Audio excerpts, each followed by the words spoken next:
Shugalan Sagittarius, I'm Medicine, and I am so very thrilled that you decided to come and check out this astrological forecast during the season of Cancer between June 21st and July 22nd.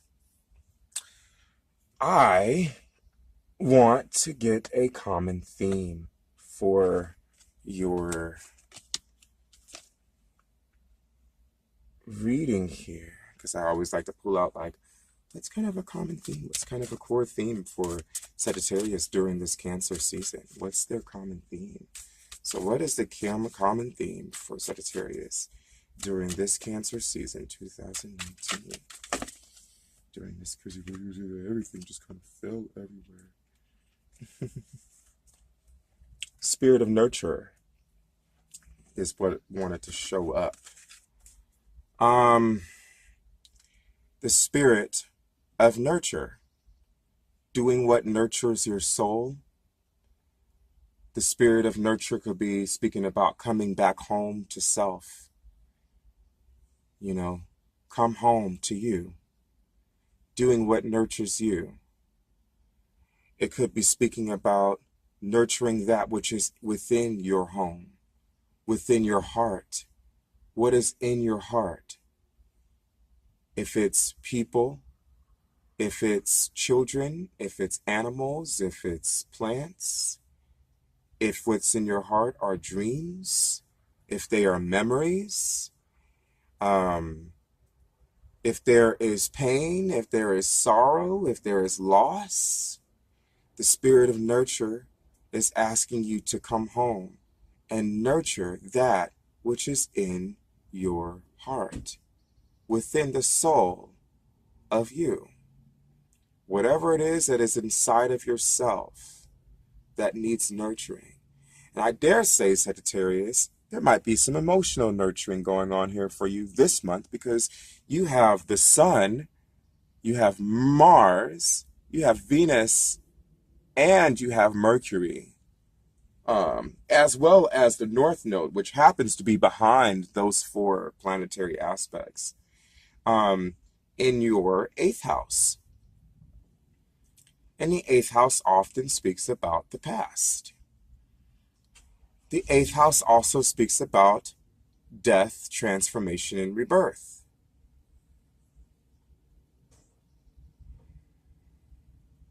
There's a lot to be said about the eighth house. And it can be a very misunderstood house because the eighth house is very mysterious. Because it is a place where things end and where things begin. Because Mars happens to be transferring through this house, there could definitely be some destruction happening here. Mars happens to be one of the planetary rulers of the eighth house. So very deep, powerful, destructive, transformative forces happening around you right now, for sure. There's a definite sense of loss that might be going on. Drastic, radical changes happening in your life. Definitely dying to one's ego could be assumed here with the eighth house. Dying to previous identity, whoever you once were, you no longer are anymore. This could be exploring your sexuality even deeper at the same time, especially because you have Venus, who happens to be transiting into your eighth house later on this season. So she begins in your seventh house, which is her area of balance and harmony, and duo relationships and finding harmonious relationships. Venus happens to rule the seventh house, but she happens to be later on in the Cancer season in the July half transferring into your eighth house. So it's really a great time to explore your sexuality and the depths of your sexuality. I would definitely say that Venus in the eighth house may not necessarily be at home in the eighth house because because Venus tends to want to explore things on more of a surface level. Um, while the eighth house is more things happening behind closed doors, on a secretive level, within the shadow, within the depths of yourself, within the depths of your soul. So it tends to go inward a heck of a whole lot more. The eighth house tends to be very introspective. However, there are still, they can balance each other out. It may be that you might be exploring your sexuality on the surface, and that exploring that sexuality on a physical level could be the catalyst for helping you to have an even deeper, more spiritual, more out of body experience. Um, and perhaps it's that side of yourself that really does need to be nurtured. And perhaps with all of these aspects, it is the more physical, more direct approach to this that is really going to be a catalyst to helping you go deeper. Perhaps they work together here. Especially because, I mean, the Sun and Mercury and Mars and Venus, I mean, these all happen to be very personal planets. So this is very personal for you, in other words. Sagittarius, is a very personal thing. It can be very personal, it can be very vulnerable. So, be very careful about who you choose to let in to your personal vulnerable space at this time, because it could be a very deep and very intense and vulnerable experience, and very life-changing, So just be very careful about who you choose to let into that space, if you do choose to let anybody in there. This is also a good time to deal with death in itself. So if you are dealing with the death of a family member, if you are dealing with the loss, the death of a relationship, for example, the eighth house is a great teacher for helping us to work through sorrow and pain and grief, and to grieve, and to mourn our losses, to give us permission to mourn our losses, knowing that it's not the end of our lives, knowing that we can be in the pain and still rise up and out, that we're not going to be trapped there because we are in the thick of it. So, a lot of us are afraid to deal with pain, and afraid to deal with sorrow, and afraid to deal with fear and loss, because we are afraid of being stuck and stagnant and never coming back out. But the eighth house gives you permission to know that you're going to go deep into there, and you can come out of it. You will not be stuck in it forever. You will experience it from a deep level, but you can come out, and you might not be stuck, and you're not going to be stuck in it forever. The eighth house is also a really good time to get in touch with past life childhood. So if you are, for example, dealing with memories from childhood stages of your life, if you are,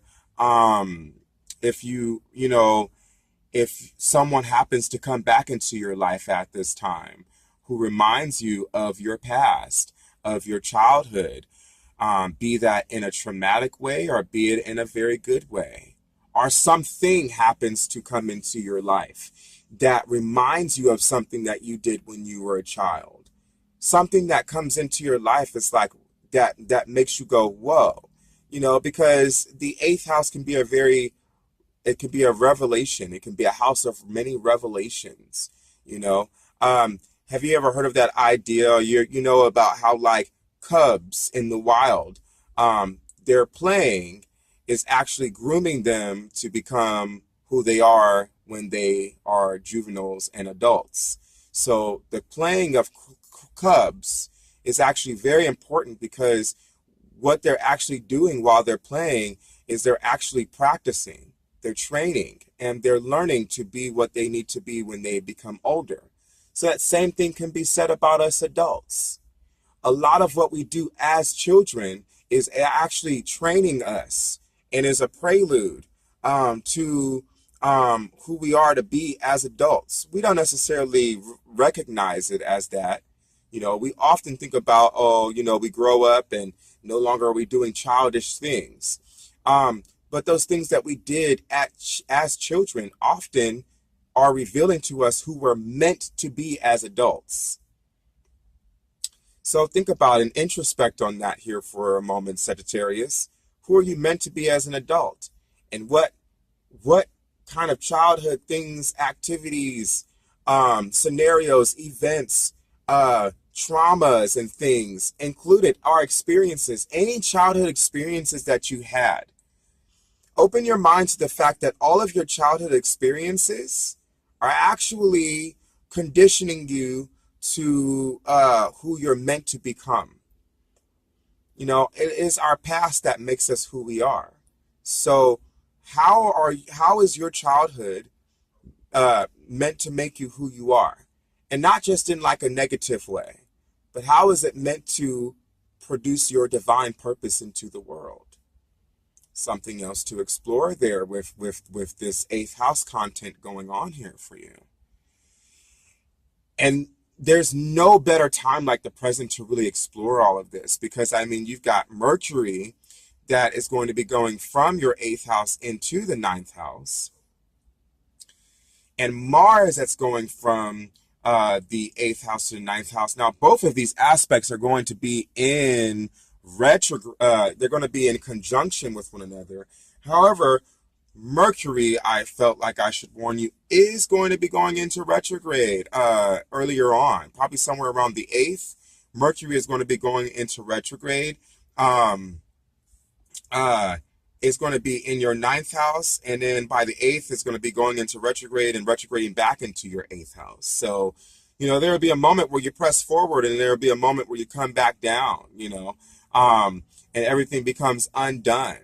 You know, and it may be that, you know, some sort of, you know, symbolically, you know, with the retrograde period happening, there might be some energies that are blocking you, certain thought forms and belief systems that are keeping you away from being able to focus your energies towards a certain destination because you had an epiphany, a revelation, a vision, you believe in yourself. Something's blocking that. So the Mercury retrograde is really going to give you even more permission to kind of go back and discover what's going on deeper.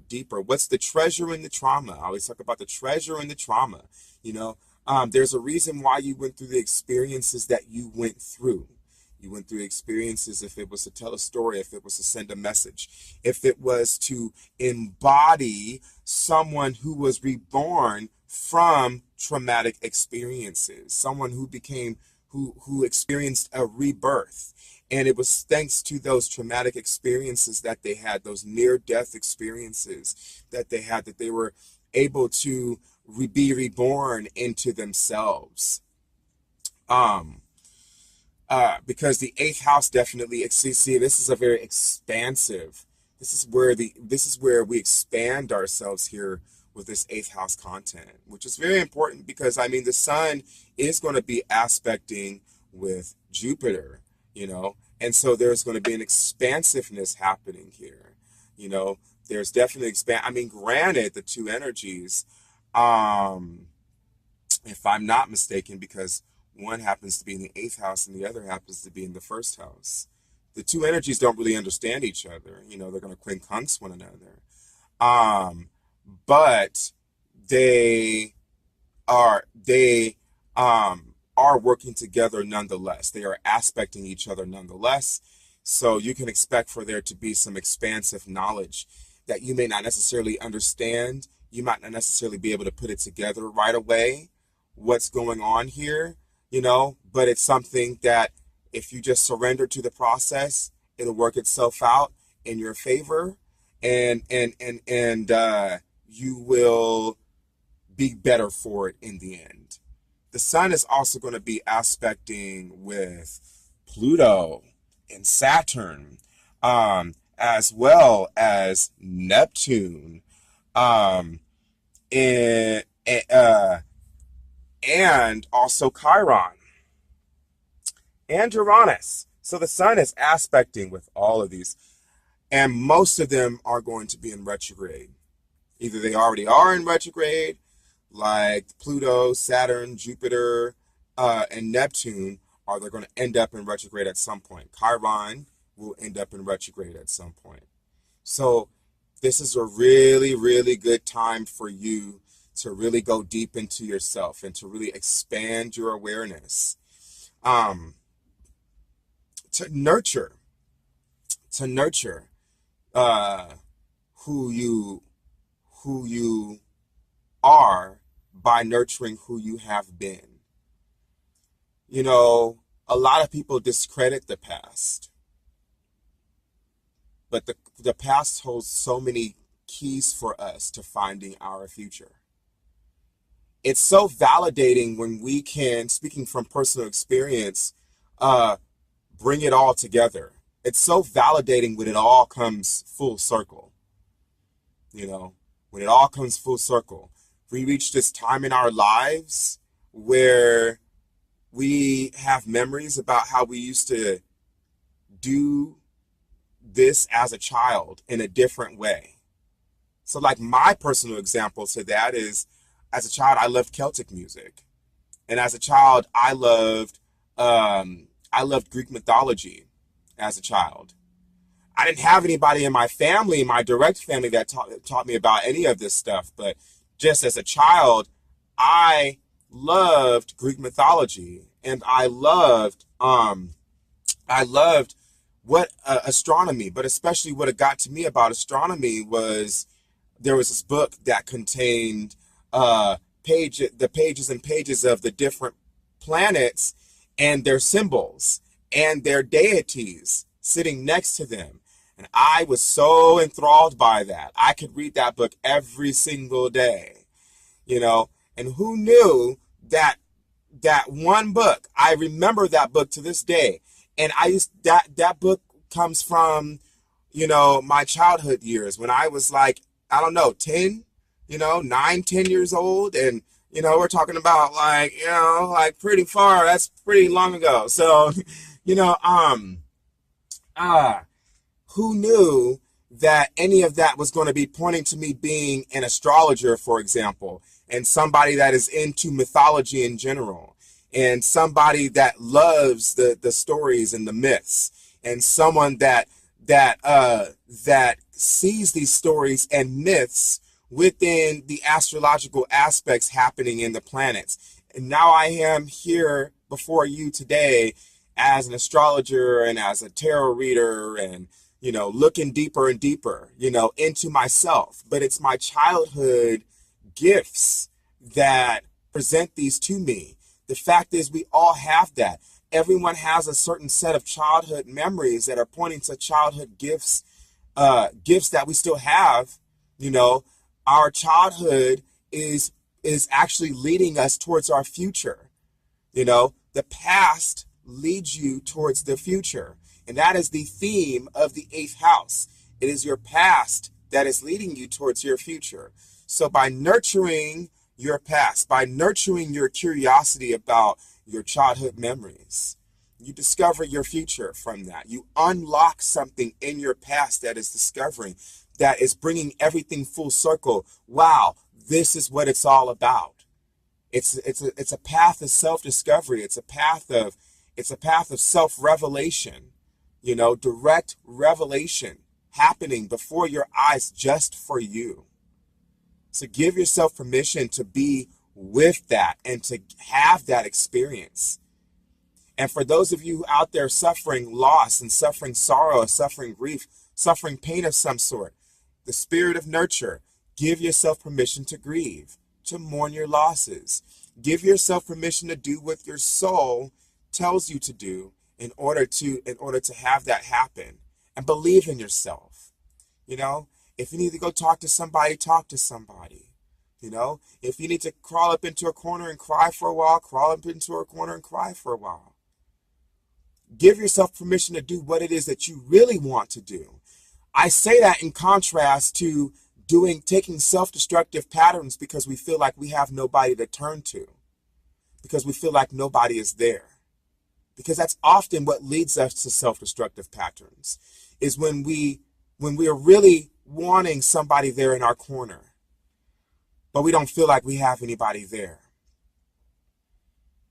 Give yourself permission to open up to the idea that there might be somebody there for you.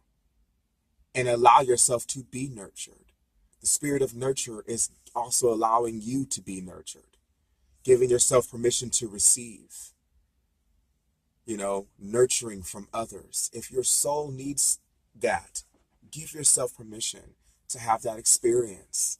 Give yourself permission to have that love, to have somebody hold you, to have somebody caress you, to tell you that it's going to be okay. Give yourself permission to be in somebody's arms, to cry on their shoulder, to cry on their chest, to just dive right into somebody's arms and just allow them to immerse you. Even if it's just a complete stranger that wants to be there for you. They may not necessarily understand the wholeness of what they're doing, but on some level they do get it. They do understand.